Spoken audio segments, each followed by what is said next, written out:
Please forgive me if I stutter, hesitate, or mispronounce anything while reading this work. This is Chapter 3, Part 1 of Passerine. Tommy knew a thing or two about secrets. He was 5 years old when he first heard the word, whispered from father to son. "Let's keep this a secret, all right, Will?" Dad had said in the gentle hush of midnight, unaware that Tommy was right outside the library door, hanging on to every word. Even then, Tommy must have known Wilbur was special, if Dad was speaking to him like that, not like he was an annoying child, but like they were equals, bearing the same burdens and battle scars. "But what if they can never go away?" Wilbur had whispered back. Tommy had never heard his older brother so frightened. Tommy walked away before he could hear the rest of the conversation. He was obviously not privy to. Looking back, perhaps some part of him wanted to preserve his gilded image of his older brother, like a dead fossil crystallized in amber. Because older brothers were never scared, older brothers never bled, older brothers never cowered, older brothers were immortal. He would hold on to that belief until it was too late. He was 6 years old when he got a secret to keep of his own and truly understand its burden. A year later, and his brother is crowned. Tommy stood proudly in the crowd as Wilbur kneeled before a man in white robes. The sunlight from the windows caught in the jewels of the crown that held over Wilbur's head, a crown that was once their father's, but no longer. Wilbur recited oaths of protection and generosity, goodness and fairness, righteousness, justice, and unwavering fealty to the kingdom, and the robed man proclaimed him King Wilbur, protector of the realm, ruler of the kingdom. Long may he reign.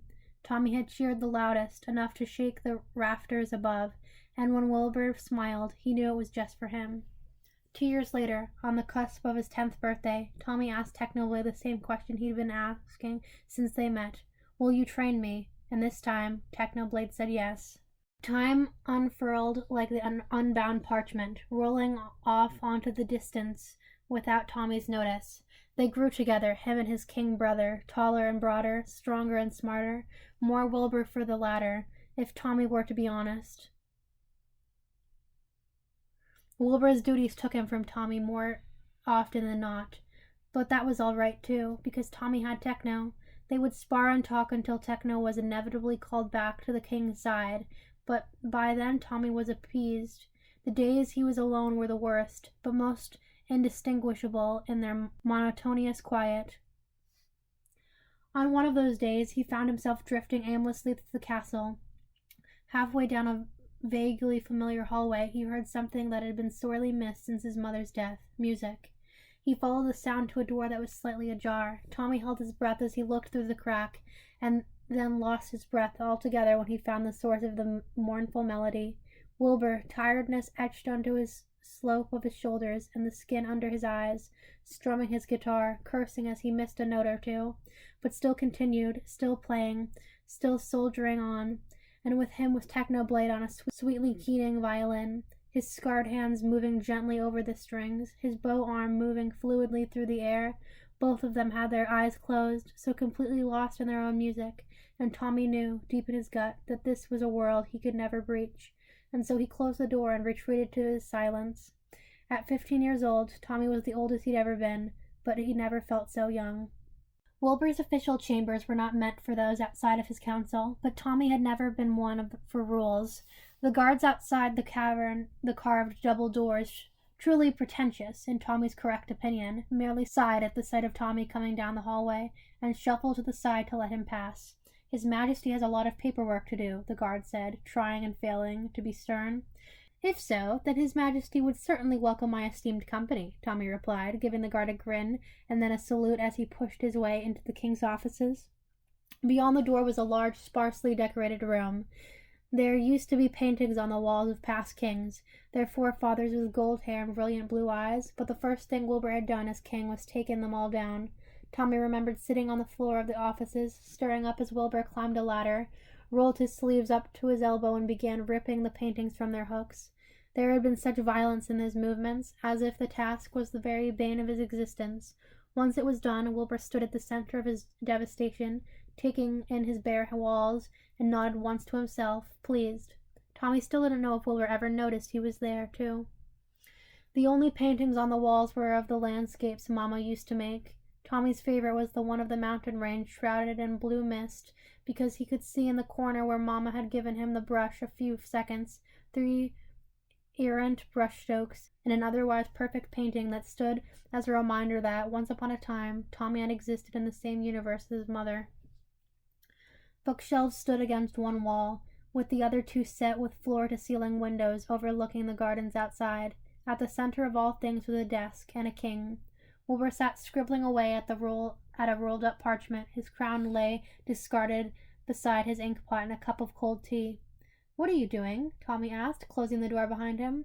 Wilbur didn't reply. He gave no indication of even hearing him. Tommy rolled his eyes and produced 2 apples from his pockets. He made his way over to the desk, moved over a stack of heavy, important-looking books, and hauled himself up into a sitting position, his legs dangling over the edge. "You've been here all day, you know," Tommy said idly, balancing one of the apples on the tip of his finger. "Missed breakfast and lunch." Wilbur only grunted in response. "Kingdom's on fire," Tommy continued. "Rioting in the streets. The guards are staging a coup. Techno is leading them." "Sure, Tommy," Wilbur said non-committedly, reaching to dip his quill in the inkpot. Tommy casually moved the inkpot out of his reach. Wilbur glared at him, finally acknowledging him, a beat with annoyance. "What do you want, Tommy?" Wilbur asked, irritable. Tommy took one of the apples and planted it squarely in front of his brother. "Starvation's a pretty bad way to go," Tommy said. "Find a less dumb way to die." Wilbur stared down at the fruit as if he had never seen one before. "I'm not hungry," he said. At the exact moment his stomach started to growl. Tommy snorted. "How embarrassing for you." "Shut up." But Wilbur was putting down his quill and reaching for the apple. Tommy bit into his own to hide his self-satisfied smile. Tommy leaned over to catch a glimpse of what Wilbur was writing. His brother's familiar looping script had already covered most of the pages, with words like intentions and fortifications and conscription. "Conscription?" Tommy repeated around a mouthful of apple. "What does that mean?" "Swallow before speaking," Wilbur said mildly. "Swallow before speaking," Tommy mocked. "You sound like an old governess. So grouchy. Ack!" He inhaled too quickly. Unchewed apple slid suddenly down his throat and lodged there. Tommy gasped for air, reaching blindly for something to drink. Wilbur hastily placed his teacup into Tommy's hands, and he drank it down with gusto until his airways were clear once more.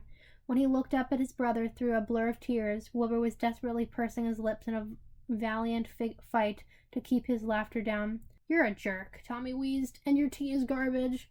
Wilbur wiped a thumb across his own mouth to wipe the smile away. "Techno made that tea." "Oh," Tommy looked down at the tiny teacup with curiosity. He could not imagine his hardened tutor patiently brewing tea for anyone, even Wilbur. "It's all right, then." "Gods, Tommy." Wilbur placed his elbow on his desk and rested his cheek against the heel of his hand.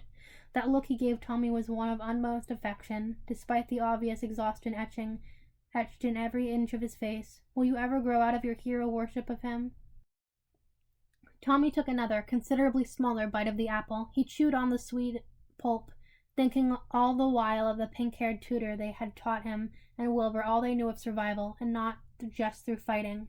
Techno could have left, should have left, after those long nights of Tommy waking up crying, Wilbur's dark moods, days where both of them have felt so frayed that unraveling each other felt like the only way to fix it, of frustration and anger with no other way out than screaming. But he stayed. He stayed to watch Wilbur be crowned, stayed to be the most trusted advisor, stayed and kept him together when everyone else expected the boy king to fall apart under the pressure.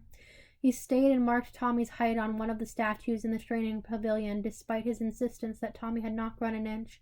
He stayed even after Wilbur forced him to attend balls and galas, and endure each of one of Tommy's jibes about pompous suits he was made to wear. How on earth could Tommy grow out of worshipping someone like that? Tommy swallowed, shrugged. "Maybe if you were awesome, I'd hero worship you too." Wilbur scoffed. "I am awesome." "Wilbur, if you have to say I'm awesome to prove that you're awesome, you're not awesome." "Do you remember," Wilbur said suddenly, straightening his seat and staring at the blood-red fruit in his hand, "when we used to pick these with Mother?" "And Dad," Tommy almost added before catching himself. "We'd go down to the orchards with big wicker baskets," Tommy remembered. "You used to lift me up on your shoulders so I could get ones on the higher branches." A wistful smile tugged on Wilbur's lips. "I probably can't lift you now." "I'm not that heavy." Wilbur shook his head. "It's not a matter of whether I could. It's a matter of whether you'd let me." Tommy opened his mouth to retort, but then quickly shut it when he realized it was true. He probably wouldn't appreciate being on Wilbur's shoulders, nor would he even need to.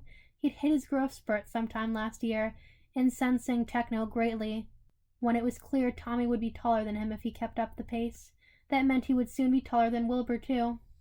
We could just try shooting apples down with arrows, Tommy offered gently. I'll try not to shoot your eye out this time, Wilbur replied with a laugh. I don't remember much about her, Tommy admitted as he rolled his apple between his palms, as if that could somehow make her distant laughter clear in his head. But I remember how much she loved those apple-picking days. We would be there until midnight if she got her way. She used to gather the apple blossoms and toss them at us just to make us laugh whenever we complained we were getting bored. No, Wilbur said quietly. That was Father. Tommy wanted to kick himself. Oh, well, I'm sorry. I guess I told you I don't really remember. It's all right, Tommy. There's no need to apologize. Wilbur tossed his apple high into the air and caught it gracefully with one hand. He abandoned you, too. They polished off the rest of their apples in silence, neither of them saying another word about the phantoms that had been hanging over them for nearly a decade. It seemed to Tommy that people were haunted by two types of ghosts, the ghosts of those who died and those who left. It was just his luck that he had both. When they were both done, Wilbur silently wrapped the cores in an extra sheet of parchment and placed it on the edge of the table for later disposal. As he did, Tommy's attention was drawn back to the letter Wilbur was working on when he entered. You didn't answer my question, Tommy said, idly kicking his heels against Wilbur's desk. What does conscription mean? Wilbur sighed as he took up his quill again. You don't need to know, Tommy. Tommy bristled at the careless dismissal. I'm a prince of this kingdom, Wilbur. I deserve to know. Wilbur quirked an eyebrow at him. Oh, suddenly you're interested in the affairs of the realm? I've always been interested. What's our highest earning export product then? Tommy scanned the table. Apples? Tea? Parchment? Wilbur rolled his eyes. You are a ridiculous child. He began scribbling away at the letter once more. I'm not a child, Tommy murmured. You are. Look at yourself. You're supposed to be a prince, and yet you spend your days playing fighting with Techno, or annoying the guards, or annoying me. What part of your behavior isn't childlike?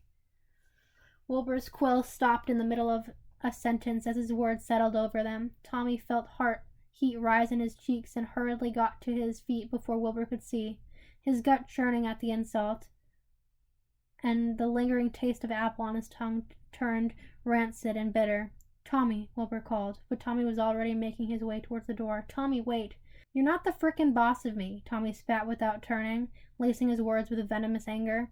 I am, actually, but that's besides the point. Tommy heard Wilbur's seat scrape against the floor, but no footsteps running after him. Tommy? God, so you're proving my point if you walk out that door.